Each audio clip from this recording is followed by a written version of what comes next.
Sa kultura ng mga Chamorro, ang paghahabi ay kilala bilang hago na tumutukoy sa tradisyonal na sining ng paglikha ng mga hinabi gamit ang mga materyales tulad ng mga dahon ng niyog o mga dahon ng puno ng akgak.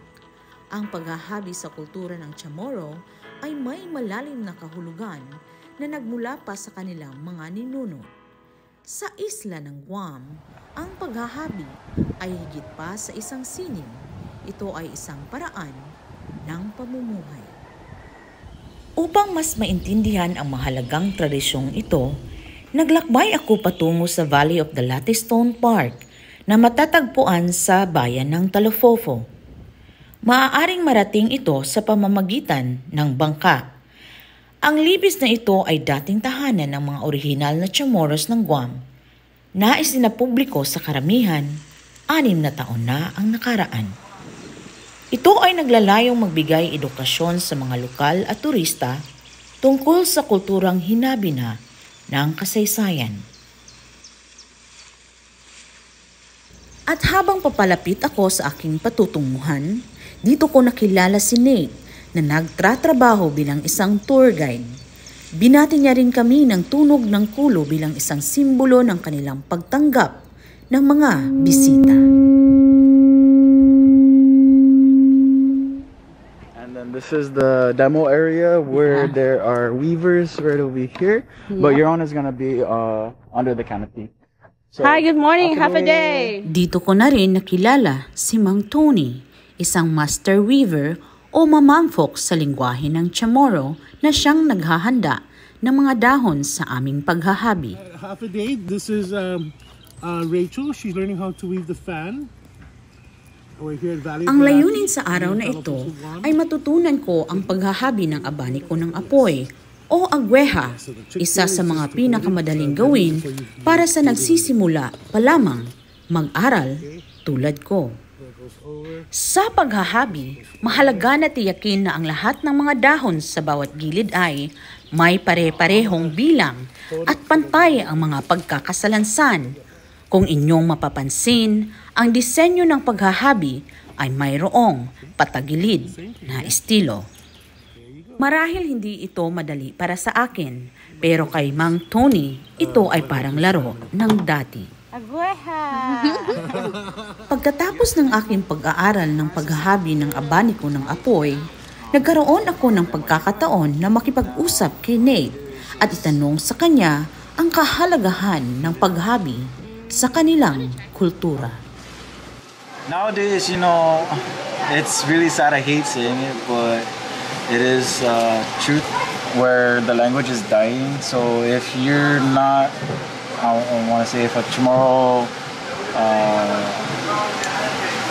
younger person doesn't want to learn to speak Chamorro, this is a good alternative because it brings them closer to our ancestors. At hindi na rin nakakapagtaka na ang mga manggagawa sa Valley of the Latistone, kahit nakapikit ang kanilang mga mata, na tila ba'y ang mga disenyo ay nakaukit na sa kanilang mga kamay, puso at isipan. Bukod dito, kinumusta ko rin ang mga mamamfok na galing sa isla ng Chuk o Chukis kung sila'y tawagin, na may angking kasanayan sa mga komplikadong disenyo ng paghahabi tulad na lang ng mga sombrero, tasa, fruit basket at iba pa. Sa aking pananaliksik sa kultura ng mga Chamorro, naglakbay rin ako patungo sa bayan ng Yumatak, dito pa rin sa isla ng Guam, kung saan nakilala ko si Mang Peter, isa sa mga huling mamamfok sa kanyang henerasyon.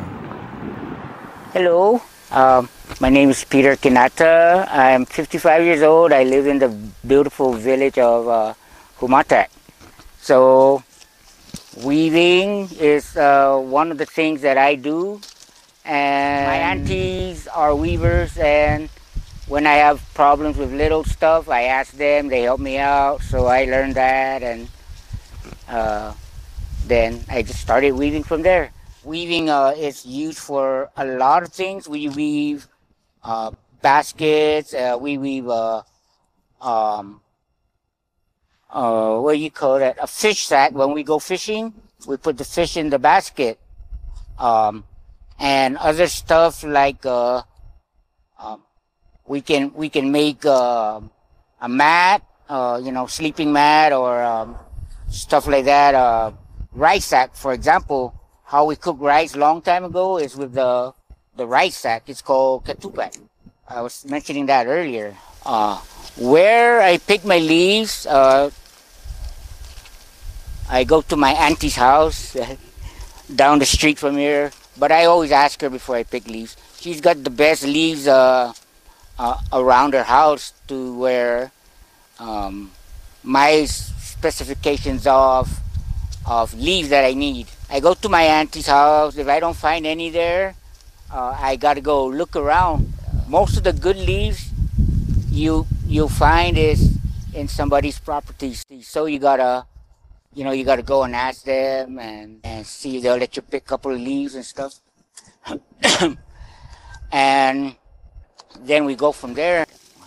When I'm weaving, depending on what I'm weaving, a hat or basket, I like I said earlier, the longer leaf would be the best because I work, it covers a lot of parts on the stuff that I'm making. So when I pick leaves for weaving, it's usually almost to the middle part of the tree, or the next leaf out. Depending on how the leaves look. Sometimes the leaves are all eaten up by the bugs or stuff like that. So, you try to find the best leaf, not the ones that are way on the outside. They're too hard. They're too hard to move or bend or stuff like that. It'll crack. And there goes your project, So the best part of the leaf would be the middle, the next one out, or, something that looks nice to you.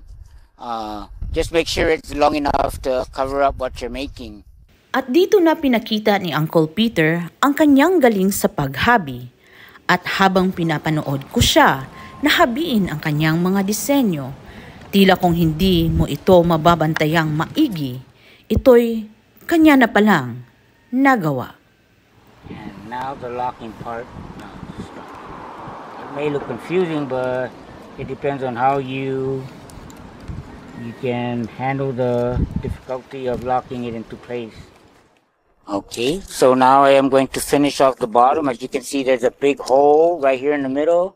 So I'm going to fill in this area right here. See, sometimes I make a mistake. I gotta go back and redo it again. But, it's in the process, You make mistakes sometimes, you gotta redo it. Tunay nga na ang paghahabi ay bahagi na hindi mawawala sa kultura ng mga Chamorro. Ngunit may mga pangamba rin na ito ay mawawala sa paglipas ng panahon kung ang mga bagong henerasyon ay hindi magkakaroon ng sapat na interes at pagpapahalaga na ipagpatuloy ang kanilang tradisyon.